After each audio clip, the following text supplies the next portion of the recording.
Hello everyone, welcome back to my channel. आज का हमारा टॉपिक होने वाला है fertility and infertility. Fertility and infertility, इसका मतलब है जो फर्टिलिटी होता है वो है प्रजनन क्षमता, और जो इनफर्टिलिटी है वो है बांझपन। जो बांझपन की समस्या होती है जिसमें कंसीव नहीं कर पाती औरत, ये वो है। तो आज का हमारा टॉपिक है assignment on fertility and infertility. अब आप देखेंगे जो फर्टिलिटी है उसमें तो मैं बता चुकी हूँ, इसमें तो औरत जो होती है वो कंसीव कर लेती है।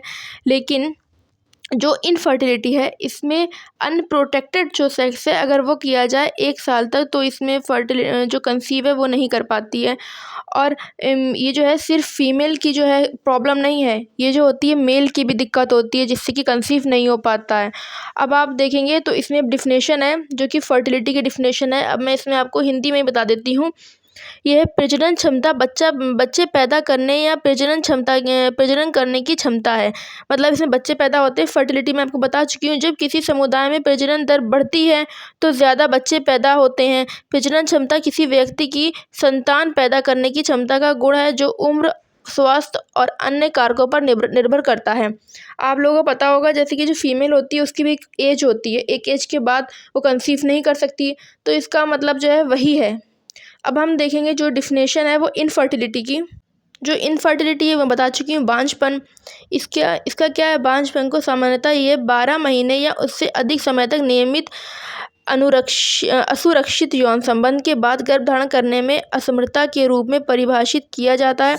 ये परिभाषा 35 वर्ष से कम आयु की महिलाओं पर लागू होती है। 35 वर्ष और उससे अधिक उम्र आयु की महिलाओं के लिए समय सीमा आमतौर पर 6 महीने तक कम कर दी जाती है। ये ध्यान रखना महत्वपूर्ण है कि बांझपन प्रजनन प्रणाली का रोग है जो पुरुषों और महिलाओं दोनों को प्रभावित करता है। मैंने आपको बताया ना, ये दोनों में होता है और दोनों को प्रभावित करता है। अब आप देखेंगे ये सब फर्टिलिटी जो है, इसे जो है हिंदी में अल्प प्रजनन क्षमता या कम प्रजनन क्षमता कहते हैं। किसी जोड़े के लिए स्वाभाविक रूप से गर्भ धारण करने में आने वाली देरी या कठिनाई को दर्शाता है।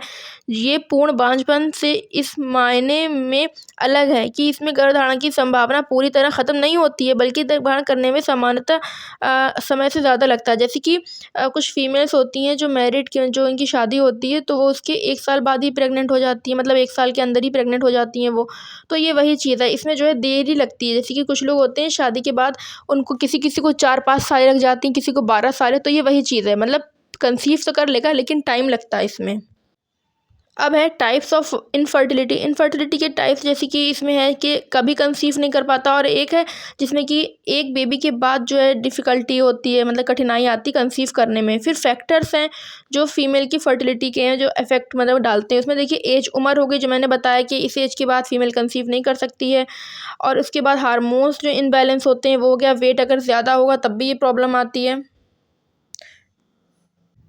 इसी तरीके से जो आदमी, ये जो मैन होते हैं उनकी भी होती है, जैसे कि हार्मोन्स इम्बैलेंस उसमें भी होते हैं। लाइफस्टाइल होता है, जेनेटिक्स जो होता है, जो मतलब माता पिता से जो मिले होते हैं, ये वो चीज़ें होती हैं। अब आप इसके नेक्स्ट पेज पर देखेंगे तो इसमें फर्टिलिटी के जो हैं वो अदर फैक्टर्स हैं।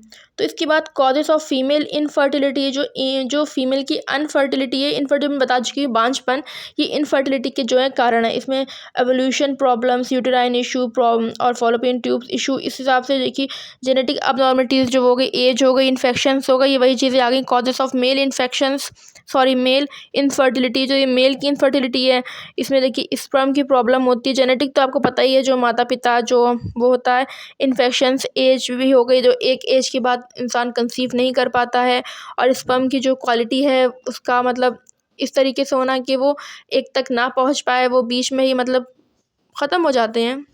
तो अब आप देखेंगे जो इसका नेक्स्ट पेज होगा उसमें साइन एंड सिम्टम्स होंगे फर्टिलिटी एंड इनफर्टिलिटी के, मेल और फीमेल दोनों के।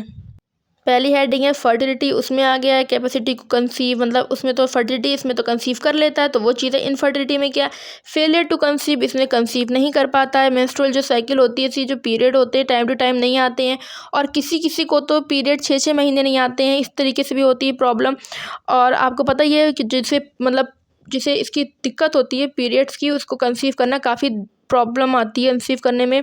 फिर ये सारी चीज़ें हो गई। फीमेल इनफर्टिलिटी के इन्वेस्टिगेशंस क्या क्या किए जाएंगे, जैसे फिजिकल और पेल्विक एग्जामिनेशन होगा, हार्मोन्स का ब्लड टेस्ट होगा, हिस्ट्री टेकिंग, फिर इमेजिन, इसमें देखिए an X ray that check the, इसमें देखिए जो पहला है हिस्ट्रोसैल्पिंगोग्राफी जो है, इसके आगे इसकी शॉर्ट फॉर्म लिखी है HFG। इसमें जो होता है एक एक्सरे, मतलब वो किया जाता है ताकि जो हमारा फॉलोपियन ट्यूब्स है वो कहीं पे बंद तो नहीं है, और इसमें रुकावटों की जांच की जाती है, फॉरेन ट्यूब को देखा जाता है। अब आता है हिस्ट्रोस्कोपी जो है, ये क्या होती है, गर्भाशय गुहा को सीधे देखने के लिए होता है, जिसके की माध्यम से एक पतला दूरबीन जैसा उपकरण डाला जाता है, जिससे पॉलिप्स या डायफ्रॉड जैसी समस्या फाइब्रॉड्स जैसी समस्याओं का निदान और उपचार संभव हो। जैसे कि जो प्रॉब्लम्स होती हैं उन्हें देखा जाता है ताकि उनका जो है ट्रीटमेंट कर सकें। अब आता है लेप्रोस्कोपी। ये क्या होती है, एक शल्य क्रिया में अंडाशय और फॉलोपियन ट्यूब सहित पैल्विक अंगों को देखने के लिए एक छोटा चीरा लगाया जाता है। इसमें क्या होता है, जैसे कि इसमें एंडोमेट्रियोसिस और जो अदर जो एबनॉर्मलिटीज़ होती हैं उन सबको देखा जाता है, उनकी पहचान की जाती है। फिर इसमें देखिए एवोल्यूशन टेस्टिंग और अदर टेस्ट भी इसके अंडर आते हैं। फिर आ गया जनरल कंसिडरेशंस, इसमें मेडिकल हिस्ट्री, टाइमिंग, ये सारी चीज़ें आ गई। मेल इनफर्टिलिटी के इन्वेस्टिगेशंस क्या होते हैं, जो सीमन होता है उसका एनालिसिस होता है, हार्मोन्स भी टेस्ट किए जाते हैं। और जो इमेजिंग्स आ गया, इन सम केसेस MRI और अदर इमेजिंग टेस्ट में be use to assess the reproductive tract. फिर ट्रीटमेंट आ गए मेल और फीमेल की इनफर्टिलिटी के। तो इसमें पहला है मेल की इनफर्टिलिटी, इसमें भी आप देख सकते हैं मेडिकेशंस, लाइफस्टाइल चेंजेस, सर्जरी हो गई, असिस्टेड रिप्रोडक्टिव टेक्नोलॉजी। इसी के आगे इसकी शॉर्ट फॉर्म लिखी है ART। और अगर आप नए हैं तो मेरे चैनल को प्लीज़ लाइक कर देना, शेयर करना, सब्सक्राइब करना, बेल आइकन को प्रेस करना ना भूलना। अब इसके नेक्स्ट पेज पर आप देखेंगे तो फीमेल की इनफर्टिलिटी के ट्रीटमेंट आएगा, जैसे मेडिकेशन, सर्जरी और लाइफस्टाइल चेंजेस। फिर वही चीज़ आ गई ART। फिर कंबाइंड ट्रीटमेंट्स, इसमें क्या होता है, कंबाइंड में जो होता है वो दोनों का ट्रीटमेंट होता है। जैसे कि इसमें सम केसेस में, जैसे इसमें लिखा भी है मेल फीमेल, अगर दोनों में कुछ मतलब कॉजेस हैं, कुछ जैसे कुछ उनके कारण हैं जो पता लगे हैं, उनमें कोई डिसीज़ कुछ है तो उसका ट्रीटमेंट होगा। दोनों का साथ में ट्रीटमेंट करना, कंबाइंड ट्रीटमेंट दोनों का होता है।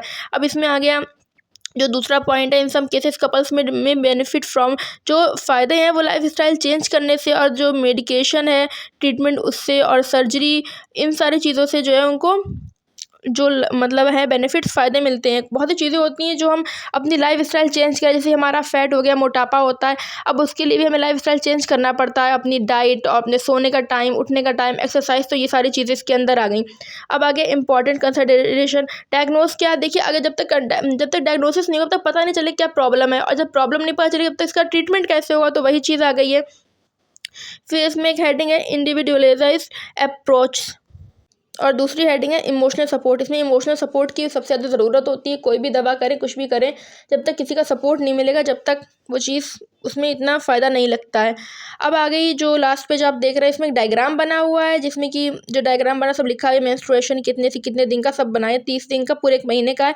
फिर नीचे समरी है फर्टिलिटी की और समरी है इनफर्टिलिटी की। तो जो फर्टिलिटी है उसमें देखिए, इसमें समरी में यही लिखा है कि इसकी जो परिभाषा है उससे बताया गया कि बच्चा पैदा करने की जो है वो ये क्षमता को वो करता है, अगर इसमें आप प्रति माह असुरक्षित संभोग, मतलब जैसे कि आप अनप्रोटेक्टेड जो सेक्स करते हैं उससे कंसीव करने की संभावना ज़्यादा रहती है। और जो इनफर्टिलिटी है, इसमें क्या होता है, ये जो है दुनिया भर में जो लाखों लोगों को जो है ये प्रभावित करने वाला जटिल मुद्दा है। इसमें जो है पुरुष महिला दोनों लोग आते हैं। इसमें जो होता है असुरक्षित संभोग के 1 वर्ष के बाद नैदानिक गर्भावस्था स्थापित करने के परिणाम के रूप में परिभाषित किया गया है। हालांकि इसके सटीक कारण अलग अलग होते हैं, हर कपल्स को अलग अलग प्रॉब्लम्स होती हैं, सबको एक सी तो डिसीज़ नहीं होती है। फिर इसमें जो है कंक्लूज़न आ गया, जो निष्कर्ष है।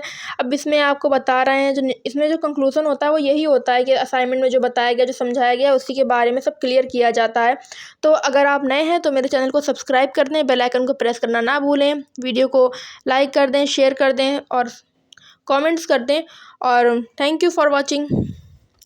और अगर आपको कोई भी टॉपिक हिंदी में चाहिए हो तो आप बता सकते हैं, मैं हिंदी में ले आऊँगी। अगर आपको और डायग्राम चाहिए हो तो मैं और डायग्राम वाला ले आऊँगी, या आप किसी भी टॉपिक का डायग्राम बोलेंगे तो मैं वो ले आऊँगी। वरना मेरे उसमें जो जितने भी टॉपिक मैंने वीडियो डाली है उन सबके डायग्राम होंगे, जिसका नाम आप बता देना, मैं ले आऊँगी। और आप मेरे चैनल पर बने रहें ताकि मैं इसके बाद जो और वीडियो लेकर आऊँगी वो आपको दिखा सकूँ, आप देख सकें, आपका उससे ईज़िली हो सके। Okay, thank you for watching, bye.